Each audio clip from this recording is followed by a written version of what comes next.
दारुल उलूम देवबंद ने अगर कहा वो गलत है तो गलत है, गलत है, गलत है, उसको मानना पड़ेगा, उसको मानना पड़ेगा। इसलिए आज भी इसकी हैसियत सुप्रीम कोर्ट की है, सुप्रीम कोर्ट की है। और दारुल देवबंद हरगिज हरगिज दावत और तबलीग का मुखालिफ नहीं है। कैसे? अब अगर वो उससे रुजू करता है ये उसका काम है, इस्लाह कर लेता है ये उसका काम है। अगर वो इस्लाह कर लेता है ये उसकी ऐन सआदतमंदी की बात है। लेकिन हमारे इल्म में कोई रुजू नहीं है, लेकिन हमारे इल्म में कोई रुजू नहीं है, लेकिन हमारे इल्म में कोई रुजू नहीं है। और यही वजह है कि उसके बाद अभी ताजा अप्रैल के महीने में, वो जून के महीने में, 2023 के जून के महीने में, और ज़िक़ादा का महीना अरबी का चांद के एतबार से 24 ज़िक़ादा का, मैं ये कहना चाहता हूं कि ये चोली दामन का साथ है, मदरसे और दावत व तबलीग। तो ये दावत व तबलीग का ये जो सिलसिला है बड़ा मुबारक सिलसिला है। देखो, दावत देना, खैर की दावत देना, उसकी कोई मुतय्यन शक्ल नहीं है मंसूस, उसकी शक्लें मुख्तलिफ हैं। जमानों के बदलने के एतबार से भी उसकी शक्लें अलग अलग हो सकती हैं। भाई पहले जमाने में ये शक्लें नहीं थी, बड़े बड़े इज्तिमाआत मुनक़िद करने, ऐसे बड़े बड़े इज्तिमाआत नहीं हुआ करते थे। ये तो हालात के बदलने के एतबार से ये उलमाए किराम और बुजुर्गों ने ये सोचा कि भाई ये भी एक शक्ल है, चुनांचे इस शक्ल से भी जो है लोगों को दावत व तबलीग की जाती है। मेरे दोस्तों,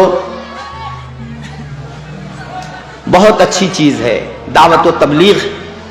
दारुल उलूम के एक फर्जंदे अर्जमंद ने इस सिलसिले को बाकी रखा है, और हमेशा दावत व तबलीग के जिम्मेदारान दारुल उलूम देवबंद से मरबूत रहे हैं, और दारुल उलूम देवबंद हमेशा उनकी सरपरस्ती करता रहा है।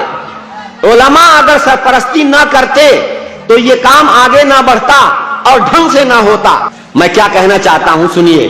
अब मैं ये कहना चाहता हूं कि शुरू में भी, बाद में भी, और तबलीग के शबाब में भी हर दौर का आप जायजा लीजिए, इस तबलीग को फरोग और मकबूलियत हासिल हुई, उसका वाहिद राज यह है कि उसकी सरपरस्ती अहले हक उलमा ने की, जिसकी बुनियाद पर अल्लाह ने इस दावत व तबलीग के सिलसिले को कबूलियत अता फरमाई है, और सही डगर सही लाइन पर यह काम चलता रहा, और अल्लाह तबारक व तआला ने हजारों लाखों इंसानों को हिदायत से नवाजा है। यह दारुल उलूम देवबंद और उसके फैज़ याफ्ता फुज़लाए किराम की इस दावत व तबलीग के साथ सरपरस्ती, उसकी हिमायत और डायरेक्शन और उसकी रहनुमाई का नतीजा है।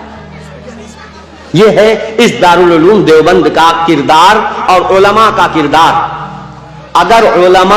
अगर आप लोग सरपरस्ती नहीं करोगे और हम जाहिल लोग हैं, अगर हम लोग ये काम करेंगे और काम बिगड़ेगा तो अल्लाह के यहां पूछ आपसे होगी और आप जिम्मेदार होगे। जाहिर बात है कि जैसे हर मकान के अंदर जाले लगते हैं और हर मकान के अंदर बोसीदगी आती है, इस काम के अंदर भी जमाने के तगय्युरात की बुनियाद पर या किसी भी न किसी वजह से इस काम के तरीक़े कार में भी कुछ न कुछ गड़बड़ियां हुई। बाज़ जिम्मेदारान जो इस वक्त के जिम्मेदार कहे जाते हैं, उनकी कुछ ऐसी बेअतदालियां सामने आई। कुरान और हदीस की तशरीह के सिलसिले में उन्होंने कुछ आजाद होकर के सलफ उम्मत, सहाबा, ताबईन, तबे ताबईन, उलमाए उम्मत, उनकी तशरीहात को छोड़ करके मनमानी तशरीहात करनी शुरू कर दी, जिसके नतीजे में उम्मत के इजमा से भी इनहिराफ होने लगा और ऐसी ऐसी बातें सामने आने लगी कि किसी ने सुनने वालों के रोंगटे खड़े हो जाएं कि या अल्लाह कैसी इतनी संगीन बातें उन्होंने कर दी। बाद दफा अंबिया तक की तौहीन हो रही है, हजरात सहाबा तक की भी तौहीन हो रही है, और जनाब आली ये जो मुतवारस तरीका है दीन का और खिदमत दीन का, इस मुतवारस तरीके को भी कहा जाने लगा कि साहब ये मदरसों में जो तालीम और ताल्लुम का सिलसिला है, ये तालीम अपनी सुन्नत के तरीके से हट गई है। अजीब व गरीब अंदाज से बातें की जाने लगी हैं। इसी बुनियाद पर बाज बड़ी गलतियां, जब बहुत सी बड़ी बड़ी गलतियां लिख करके दारुल उलूम देवबंद में भेजा गया, तो दारुल उलूम देवबंद के बड़े असातिज़ा मुफ्तियान किराम ने बहुत गौर, हालांकि दावत व तबलीग से बहुत मोहब्बत है, लेकिन मेरे भाइयों بچے کو بھی جو ہمارے دل سے بھی زیادہ دل کا ٹکڑا ہوتا ہے، اگر اس کے جسم کے کسی حصے میں پھوڑا ہو جائے اور سخت قسم کا پھوڑا ہو جائے تو باپ اس کا آپریشن کراتا ہے، بچہ چیختا چلاتا ہے لیکن اس کی فائدے کے لیے آپریشن کرانا پڑتا ہے، اور باپ پوری خیرخواہی کے ساتھ اس کا آپریشن کرواتا ہے۔ تو یہ ہمارا اپنا کام تھا، ہمارے بزرگوں کا لگایا ہوا یہ چمن تھا، ہمارے بزرگوں کا لگایا ہوا یہ شجر تھا، اس میں اگر دیمک لگ رہی ہے تو ہماری ذمہ داری ہے کہ ہم اس دیمک کو کھرچ کر کے پھینک دیں تاکہ بقیہ درخت جو ہے وہ تر و تازہ رہے، ایسا نہ ہو کہ وہ پورا درخت جو ہے وہ دیمک کھا جائے۔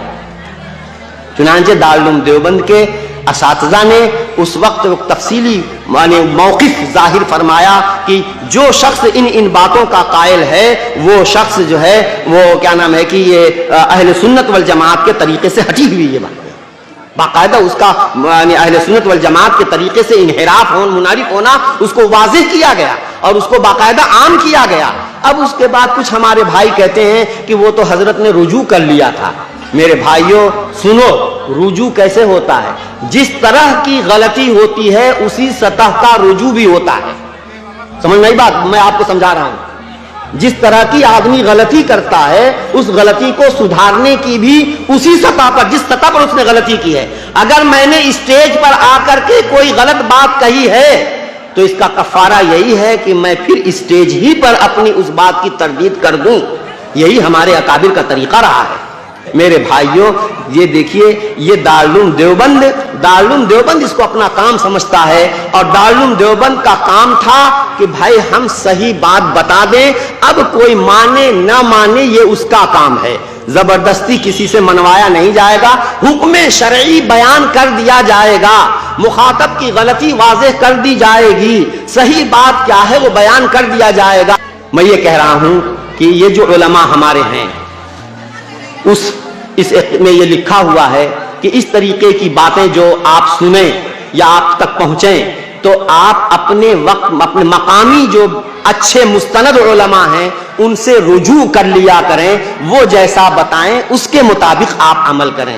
اس لیے دعوت و تبلیغ کا کی سرپرستی پہلے بھی علماء نے کی ہے، آج بھی علماء کرام، معاف کیجیے گا میں علماء کرام سے شکایت کرتا ہوں، علماء نے سماحقہ اس کام کی سرپرستی نہیں کی، جس کے نتیجے میں یہ نوبت آئی ہے۔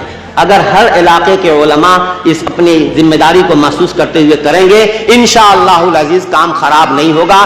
آپ لوگ اپنے علاقے کے علماء پر اعتماد اور بھروسہ رکھیں گے انشاءاللہ تبارک و تعالی، اور جس طرح سے وہ جو مشورہ دیں گے اس کے مطابق آپ عمل کریں گے، دعوت و تبلیغ کا کام بھی انشاءاللہ اچھا ہوتا رہے گا، اور معاشرے کے اندر جو ہے خیر پھلے گا پھولے گا، اور کوئی شر اور کوئی مصیبت انشاءاللہ ہمارے قریب نہیں آئے گی۔ اللہ سبحانہ و تعالی ہمارے دلوں کے اندر محبت پیدا کرے۔